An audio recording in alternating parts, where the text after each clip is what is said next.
ಕನ್ನಡ ನಾಡು, ಇದು ಕನ್ನಡಿಗರ ನಾಡಿಮಿಡಿತ. ಎಲ್ಲಿದ್ರೂ ಕೂಡ ಅದು ಸ್ವರ್ಗನೇ ಆಗಿರ್ತದೆ ಅಂತ ಒಂದು ಕ್ಷಣಗಳನ್ನು ನಾವು ಒಟ್ಟಿಗೆ ಕಳೆದಿದ್ದೀವಿ. ಮಾರುತಿಯವರು ಮತ್ತು ತಾವು ಓದಿದ ಶಾಲೆಯಲ್ಲೇ ಬಂದು ಸೇವೆ ಸಲ್ಲಿಸಿದ್ದಾರೆ. ಅದು ಬಹಳ ಅವರ ಅದೃಷ್ಟ ಅಂತ ನಾನು ಭಾವಿಸಿದ್ದೇನೆ. ಬಹಳಷ್ಟು ವರ್ಷಗಳ ಕಾಲ ಈ ಗುರುಗಳಲ್ಲೇ ಅವರು ಸೇವೆ ಸಲ್ಲಿಸಿದ್ದಾರೆ. ಒಳ್ಳೆಯ ಅತ್ಯುತ್ತಮವಾದಂಥ ಸೇವೆಯನ್ನು ಸಲ್ಲಿಸಿದ್ದಾರೆ. ಒಳ್ಳೆಯ ಸ್ಟೂಡೆಂಟ್ಸ್ಗಳನ್ನು ತಯಾರು ಮಾಡಿದ್ದಾರೆ. ಅವ್ರನ್ನ ಮಕ್ಕಳ ಬಾಯಲ್ಲಿ ಕೇಳಿದರೆ ಹೇಳ್ತಾರೆ, ನಮ್ಮ ಮಾರುತಿ ಸರ್ ಅಂತ. ಸಾಕು, ಅದೇ ಹಾರೈಕೆ ಸಾಕು. ಶಿಕ್ಷಕರಿಗೆ ಏನು ಬೇಕಪ್ಪ ಅಂದರೆ, ಶಿಕ್ಷಕರಿಗೆ ನಿಜವಾಗಿ ವಯಸ್ಸಾಗೋದಿಲ್ಲ. ಪಾಠ ಮಾಡಿದವರಿಗೆ ವಯಸ್ಸಾಗುತ್ತೆ, ಪಾಠ ಮಾಡಿದವರಿಗೆ ವಯಸ್ಸಾಗೋದಿಲ್ಲ. ಯಾಕೆಂದರೆ ಅವರ ನೆನಪುಗಳು ಹಂಗಿರ್ತವೆ, ಸುಮಧುರ ನೆನಪುಗಳು ಇರ್ತವೆ, ಸಂತೋಷ ಇರುತ್ತೆ. ಆ ಸಂತೋಷ ಅಂತಕ್ಕಂಥದ್ದು ಒಂದು ಟಾನಿಕ್. ಮಾರುತಿಯವ್ರಿಗೆ ಕೂಡ ವಯಸ್ಸಾಗೋದಿಲ್ಲ, 60 ಆಗಿದೆ, ಮತ್ತು ನಿವೃತ್ತಿ ಆಗಲೇಬೇಕು.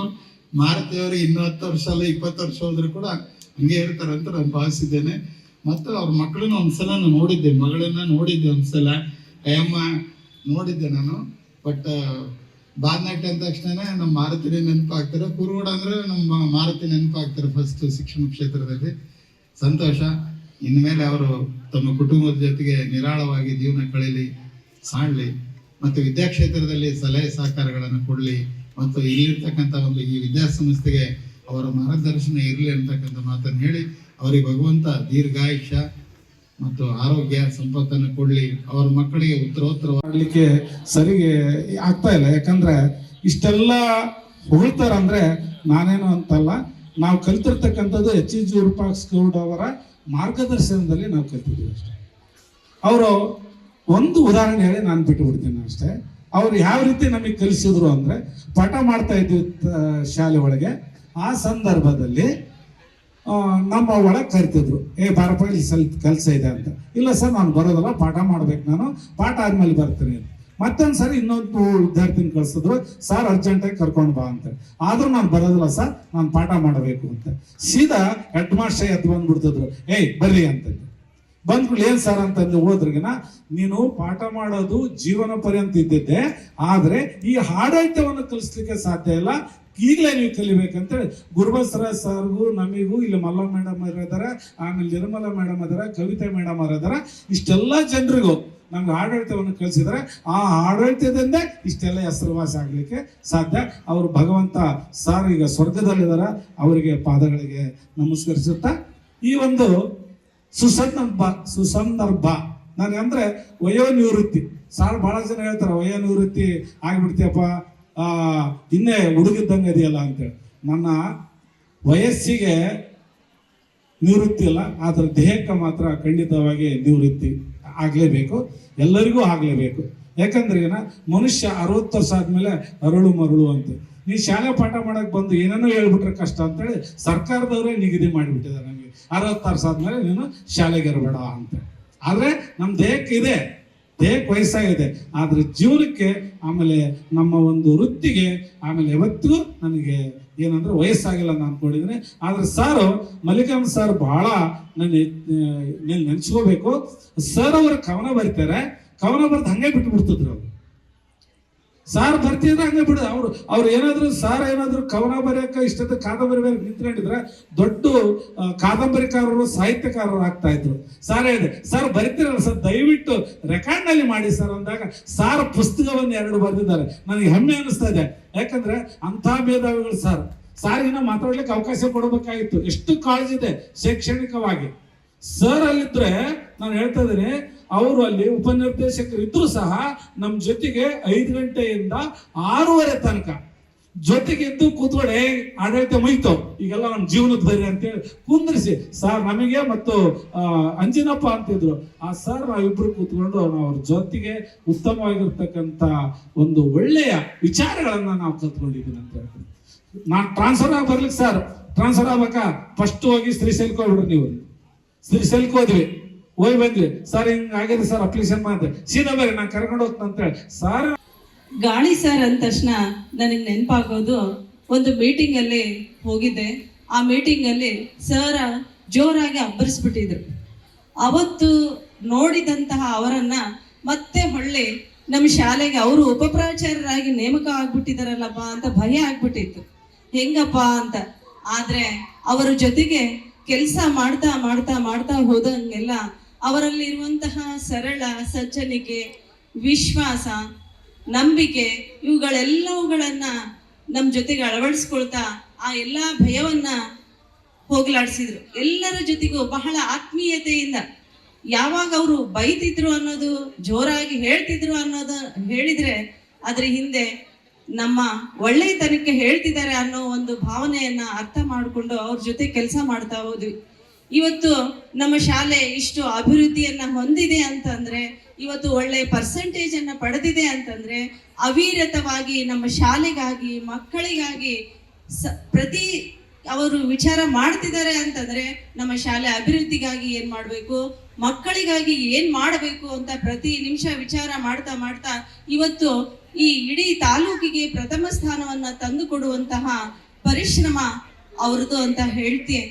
ಮತ್ತೆ ಇವತ್ತು ನಮ್ಮ ಶಾಲೆಯಲ್ಲಿ ಆ ಸರಸ್ವತಿ ದೇವಿಯನ್ನ ಸ್ಥಾಪನೆ ಮಾಡಿ ಆ ಸರಸ್ವತಿಯ ಅವರಿಗೆ ಒಳ್ಳೆಯ ಆಯುಷ್, ಆರೋಗ್ಯ, ಶಾಂತಿ, ನೆಮ್ಮದಿ ಎಲ್ಲವನ್ನ ಕೊಟ್ಟು ಅವರಿಗೆ ಇವತ್ತು ವಯೋನಿವೃತ್ತಿ ಅನ್ನೋದು ನಮ್ಮ ಸರ್ಕಾರದಲ್ಲಿ ಸಹಜ. ಅವರನ್ನ ನಾವು ಇವತ್ತು ಸರ್ಕಾರದ ರೀತಿಯಾಗಿ ಅವರಿಗೆ ಬೀಳ್ಕೊಡುಗೆಯನ್ನು ಕೊಡ್ತಾ ಇದ್ದೀವಿ ಹೊರತು ನಮ್ಮ ಶಾಲೆಯಿಂದ ಅವರಿಗೆ ಬೀಳ್ಕೊಡುಗೆಯನ್ನು ಕೊಡ್ಲಿಕ್ಕೆ ಮನಸ್ಸು ಬರ್ತಾ ಇಲ್ಲ. ಸರ್, ಯಾವತ್ತೂ ನೀವು ನಮಗೆ ಸಂಪೂರ್ಣ ಸಲಹೆ, ಸಹಕಾರ ಎಲ್ಲವನ್ನ ಕೊಡ್ತಾ ಇನ್ನು ಕೊಡ್ತಾ ಇರ್ತೀರಿ ಅಂತ ಹೇಳ್ತಾ ನನ್ನೊಂದು ಮಾರ್ಚ್ ಅಲ್ಲಿ ಜಾಯ್ನ್ ಆಗ್ತೇನೆ. ಅಲ್ಲಿಂದ ನಮ್ಮ ಅವರ ಸ್ನೇಹ ಪ್ರಾರಂಭ ಆಗ್ತದೆ. ಅಲ್ಲಿಂದ ಶುರುವಾಗಿದ್ದು ಸ್ನೇಹ ಗಾಢ ಆಯ್ತು ಅಂತಂದ್ರೆ, ಎಲ್ಲಿ ಎಷ್ಟು ಗಾಢ ಆಯ್ತು ಅಂತಂದ್ರೆ, ಸಾರ್ ಹೋಯ್ತು, ಮಾರುತಿ ಬಂತು. ಮಾರುತಿ ಸಾರ್ ಸ್ಟಾರ್ಟಿಂಗ್ ಇತ್ತು. ನಂತರ ಕೆಲವೇ ದಿವಸಗಳಲ್ಲಿ ಮಾರುತಿ ಮತ್ತು ಬಸವರಾಜ್ ಇಬ್ರು. ನನ್ನ ಕಾಲ್ ಲಿಸ್ಟ್ ನೋಡಿದ್ರೆ ಅಥವಾ ಅವ್ರ ಕಾಲ್ ಲಿಸ್ಟ್ ನೋಡಿದ್ರೆ ಬರೀ ಅದೇ ಇರ್ತದೆ. ಮಾರುತಿ ಗುರುಬಸವರಾಜ್ ಕಾಲ್ ಮಾಡಿರ್ತಾರೆ, ಗುರುಬಸವರಾಜ್ ಮಾರುತಿ ಕಾಲ್ ಮಾಡಿರ್ತಾರೆ. ಎಲ್ಲಿವರೆಗೂ ಅಂದ್ರೆ ನಿನ್ನೆ ಕೂಡ ರಾತ್ರಿ ಫೋನ್ ಮಾಡಿದಾಗ ಫಸ್ಟ್ ಸ್ಯಾಲ್ರಿ ಮಾಡ್ಬಿಡೋದು. ನಾನು ರಿಟೈರ್ಡ್ ಆಗೋಷ್ಟೊತ್ತಿಗೆ ಎಲ್ರಿಗೂ ಸ್ಯಾಲ್ರಿ ಅಡ್ಜಸ್ಟ್ ಆಗಬೇಕು. ಈಗ ಒಂದು ಅರ್ಧ ಗಂಟೆ ಇದ್ದೆ ನಿಮ್ಮೆಲ್ರಿಗೂ ಅಕೌಂಟಿಗೆ ದುಡ್ಡು ಬಂದಿದೆನಾ? ಸ್ಟಾಫ್ ಎಲ್ರಿಗೂ ಸ್ಯಾಲ್ರಿ ಆಗೋಗಿದೆ. ಅಂದ್ರೆ ಅಷ್ಟು ಅವರು ಕರ್ತವ್ಯ ನಿಷ್ಠೆ. ನಾನು ರಿಟೈರ್ಡ್ ಆಗ್ತಾ ಇದ್ದೀನಿ, ಯಾರಿಗೂ ತೊಂದರೆ ಆಗಬಾರ್ದು. ಆ ಕಾರಣ ಇವತ್ತಿನ ದಿವಸನೇ ಎಲ್ರಿಗೂ ಅನುಕೂಲ ಮಾಡ್ಕೊಳ್ಳೋಣ, ಮುಂದೆ ಹೊಸ ವ್ಯವಸ್ಥೆ ಮಾಡ್ಕೊಳ್ಳೋಕೆ ಲೇಟ್ ಆಗುತ್ತೆ ಅಂತಕ್ಕಂಥದ್ದು.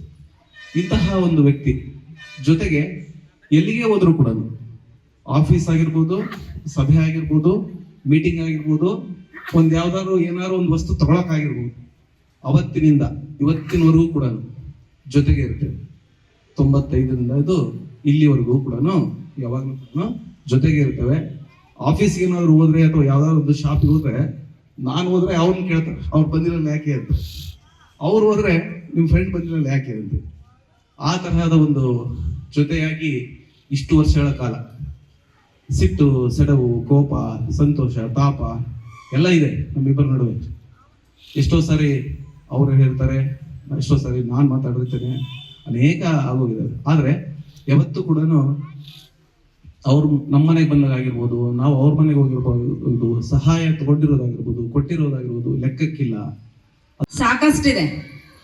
ಈಗ ಲಿಂಗರಾಜ್ ಸರ್ ಅವರ ಕಡೆಯಿಂದ ಅನಿಸಿಕೆಗಳನ್ನ ಹೇಳ್ಬೇಕು ಅಥವಾ ನನ್ನ ಕಡೆಯಿಂದ ಅನಿಸಿಕೆಗಳನ್ನ ಹೇಳ್ಬೇಕು ಗೊತ್ತಾಗ್ತಾ ಇಲ್ಲ. ಯಾಕೆಂದ್ರೆ ಗುರುಬಸವರಾಜ್ ಸರ್, ಮಾರುತಿಗಳಿ ಸರ್, ಲಿಂಗರಾಜ್ ಸರ್ ಅಂದ್ರೆ ತ್ರಿಮೂರ್ತಿಗಳು ಇದ್ದಾಗೆ. ಒಬ್ಬರನ್ನ ಬಿಟ್ಟು ಒಬ್ರು ಇರ್ತಿರ್ಲಿಲ್ಲ.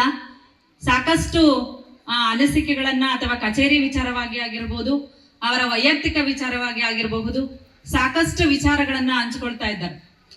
ಇದುವರೆಗೂ ಕೂಡ ಆ ಒಂದು ಸ್ನೇಹ ಸಂಬಂಧವನ್ನ ಉಳಿಸ್ಕೊಂಡಿದ್ದಾರೆ. ಹಾಗೆ ಉಳಿಸ್ಕೊಳ್ಳಿ ಅಂತೇಳಿ ಸರ್ ಅವರಲ್ಲಿ ನಾನು ಕೇಳ್ಕೊಳ್ತಾ, ಇನ್ನು ನನ್ನ ವೈಯಕ್ತಿಕವಾಗಿ ಹೇಳ್ಕೊಳ್ಳೋದಾದ್ರೆ, ಸರ್ ಅವರು ಕೋವಿಡ್ ಟೈಮಲ್ಲಿ ನಮ್ಮ ಶಾಲೆಗೆ ಬಂದಿದ್ದು. ನಾವು ಅವ್ರ ಸರ್ ಬಂದ ತಕ್ಷಣ ನಾವ್ಯಾರೂ ಇರಲಿಲ್ಲ, ಸಾರಿ ಸರ್, ವೆಲ್ಕಮ್ ಮಾಡ್ಕೋಬೇಕು ಅಂತಕ್ಕಂತಹ ಸಂದರ್ಭದಲ್ಲಿ ನಾವೆಲ್ಲ ವೆಕೇಶನ್ ಇರೋ ಕಾರಣ ನಾವೆಲ್ಲ ಊರಲ್ಲಿದ್ವಿ. ಸರ್ ಅವರು ಬಂದು ಜಾಯ್ನ್ ಆಗಿದ್ರು. ಶಾಲೆ ಓಪನ್ ಆದ್ಮೇಲೆ ಸಹಜವಾಗೇನೆ ಅವರನ್ನ ನಾವು ಭೇಟಿಯಾಗಿರ್ತಕ್ಕಂಥದ್ದು ಮೊದಲು ಗೊತ್ತಿತ್ತು. ಆದ್ರೆ ಅವರ ವ್ಯಕ್ತಿತ್ವವನ್ನ ನಾವು ಒಂದು ಕಂಡಿದ್ದು ಅಂತಂದ್ರೆ ನಮ್ಮ ಶಾಲೆಗೆ ಬಂದಂತಹ ದಿನಗಳಲ್ಲಿ. ಇದಕ್ಕೂ ಮುಂಚೆ ರವೀಂದ್ರ ಸರ್ ಇದ್ರು. ರವೀಂದ್ರ ಸರ್ ಅವರ ಕಚೇರಿಯ ಕೆಲಸಗಳನ್ನ ಮಾಡ್ತಕ್ಕಂತಹ ಸಂದರ್ಭದಲ್ಲಿ ನಾವೆಲ್ಲಾ ಶಿಕ್ಷಕರನ್ನ ತೊಡಗಿಸ್ಕೊಂಡು ಪ್ರತಿಯೊಬ್ಬ ಇಲ್ಲೇನು ನಾವು ಶಿಕ್ಷಕರು ಇದ್ದೀವಿ ಅಥವಾ ಇನ್ನೇನು ಕೆಲವು ಶಿಕ್ಷಕರು ವರ್ಗಾವಣೆಗೊಂಡಿದ್ದಾರೆ, ಅವರೆಲ್ಲ ಶಿಕ್ಷಕರನ್ನ ತೊಡಗಿಸ್ಕೊಂಡು ಅವರು ಕಚೇರಿಯ ಕೆಲಸವನ್ನ ನಿರ್ವಹಿಸ್ತಾ ಇದ್ರು. ಸೇರಿದ್ದಾರೆ ಅಂತ ಹೇಳಿದ್ರೆ ಸೊ ಅದು ಮಾರುತಿ ಗಾಳಿ ಸಾರ್ ಅವರ ಜನಪ್ರಿಯತೆ ಎಷ್ಟಿದೆ ಎಂಬುದು ನಮಗೆ ಈ ಮೂಲಕ ಗೊತ್ತಾಗುತ್ತೆ. ಅವರು ಶಿಕ್ಷಕರಾಗಿ ಮುಖ್ಯೋಪಾಧ್ಯಾಯರಾಗಿ ಸಲ್ಲಿಸಿರುವಂತಹ ಸೇವೆ ಸೊ ಜನಮಾನಸದಲ್ಲಿ ಹೇಗೆ ಅಚ್ಚಾಗಿದೆ ಅನ್ನೋದಕ್ಕೆ ಈ ಒಂದು ಕಾರ್ಯಕ್ರಮ ಸಾಕ್ಷಿ ಅಂತ ನಾನು ಭಾವಿಸ್ತೇನೆ. ಸೊ ನಾನು 2021ರಲ್ಲಿ ಈ ಕಾಲೇಜಿಗೆ ಪ್ರಾಚಾರ್ಯರಾಗಿ ಬಂದ್ವಿ. ಸೊ ಬಂದಾಗ ಇಲ್ಲೇ ಆ ಸಾರು ಹೆಡ್ ಮಾಸ್ಟರ್ ಆಗಿದ್ರು ಕೂಡ, ನಾವು ಕೂಡ ಅಲ್ಲಿ ಜೊತೆಗೆ ಎಷ್ಟು ಚೆನ್ನಾಗಿ ಕೋಆಪರೇಟ್ ಮಾಡ್ತಾ ಇದ್ರು ಅಂತ ಹೇಳಿದ್ರೆ ಪ್ರತಿಯೊಂದು ವಿಚಾರದಲ್ಲೂ ಕೂಡ ಸರ್ ಈಗ ಆಗ್ಬೇಕು ಅಂದ್ರೆ ಆಯ್ತು ಸರ್ ಮಾಡೋಣ. ಸೊ ಯಾವುದೇ ರೀತಿಯ ಸಂಶಯಗಳಿಲ್ಲದೆ ನಮ್ದು ಹಿಂದ್ಗಡೆ PU ಕಾಲೇಜ್ ನಡೀತಾ ಇತ್ತು, ಇಲ್ಲಿ ಹೈಸ್ಕೂಲ್ ಇರ್ತಾ ಇತ್ತು, ನಮ್ಮ ಮಕ್ಕಳು ಇಲ್ಲಿ ಸದಾಕಾಲ ಬರ್ತಾ ಇದ್ರು, ಇಲ್ಲಿ ವಾಶ್ರೂಮ್ ಎಲ್ಲ ಜೊತೆಗೆ ಇರ್ತಾ ಇತ್ತು, ಅಲ್ಲಿ ಆ ಕಲಿಸ್ತು ಎಲ್ಲ ಕೂಡ. ಆಗ ಬಂದಾಗ ಯಾವುದೇ ರೀತಿಯ ಒಂದು ನಮಗೆ ತೊಂದರೆಯನ್ನು ಕೊಡದೆ ಅತ್ಯಂತ ಆತ್ಮೀಯವಾಗಿ ಕಂಡು ನಮ್ಮನ್ನ ಸಹಕಾರವನ್ನು ಕೊಟ್ಟಿದ್ದಾರೆ. ಸೊ ಅವ್ರಿಗೆ ನಾನು ತುಂಬ ಹೃದಯದ ಕೃತಜ್ಞತೆಗಳನ್ನು ಸಲ್ಲಿಸ್ತೇನೆ. ಸೊ ಹಾಗೆ ನಮ್ಮ ಕಾಲೇಜ್ ಅಲ್ಲಿ ಹೋದ್ರೂ ಕೂಡ, ಆ ಕಡೆ ನಾವು ಬಿಲ್ಡಿಂಗ್ ಶಿಫ್ಟ್ ಆದ್ರೂ ಕೂಡ ಅಭಿಮಾನವನ್ನು ಬಿಡದೆ ಪದೇ ಪದೇ ಕಾಲೇಜಿಗೆ ಬರ್ತಾ ಇದ್ರಲ್ಲಿ. ಸರ್ ನಿಮ್ಮ ಕಾಲೇಜ್ ಬಹಳ ಚೆನ್ನಾಗಿದೆ ಅಂತ ವಾತಾವರಣದಲ್ಲಿ ಕಲಿಯೋದಕ್ಕೆ ನಮ್ಗೆ ಅದೃಷ್ಟ ಇಲ್ಲ ಅಂತಂದು ಹೇಳ್ತಾ ಇದ್ರು. ಸೊ ಅಲ್ಲಿ ನಾವು ಕೂಡ ಇದೀವಿ. ಈ ರೀತಿ ನಮ್ಮ ಬಗ್ಗೆ ಅಭಿಮಾನವನ್ನು ಇಟ್ಟುಕೊಂಡು ನಮ್ಮನ್ನ ಆಹ್ವಾನ ಮಾಡಿ ಸೊ ವೇದಿಕೆಯನ್ನು ಕೊಟ್ಟು ನಾಲ್ಕು ಮಾತಾಡ್ಲಿಕ್ಕೆ ಅವಕಾಶವನ್ನು ಕೊಟ್ಟಿದ್ದಾರೆ. ಸೊ ಅವ್ರಿಗೂ ಎಲ್ಲರಿಗೂ ಕೂಡ ವಂದಿಸಿ ನಾನು 2 ಮಾತನ್ನು ಮುಗಿಸ್ತೇನೆ. ನಮಸ್ಕಾರ. ಸಮಗ್ರ ಸುದ್ದಿಗಳಿಗಾಗಿ ತಪ್ಪದೆ ನೋಡಿ ಕನ್ನಡ ನಾಡು ವಾಹಿನಿ. ಸಬ್ಸ್ಕ್ರೈಬ್ ಮಾಡಿಕೊಳ್ಳಲು ಕೂಡಲೇ ಪಕ್ಕದಲ್ಲಿ ಕಾಣುವ ಬೆಲ್ ಐಕಾನ್ ಕ್ಲಿಕ್ ಮಾಡಿ ನೋಟಿಫಿಕೇಶನ್ ಪಡೆಯಿರಿ.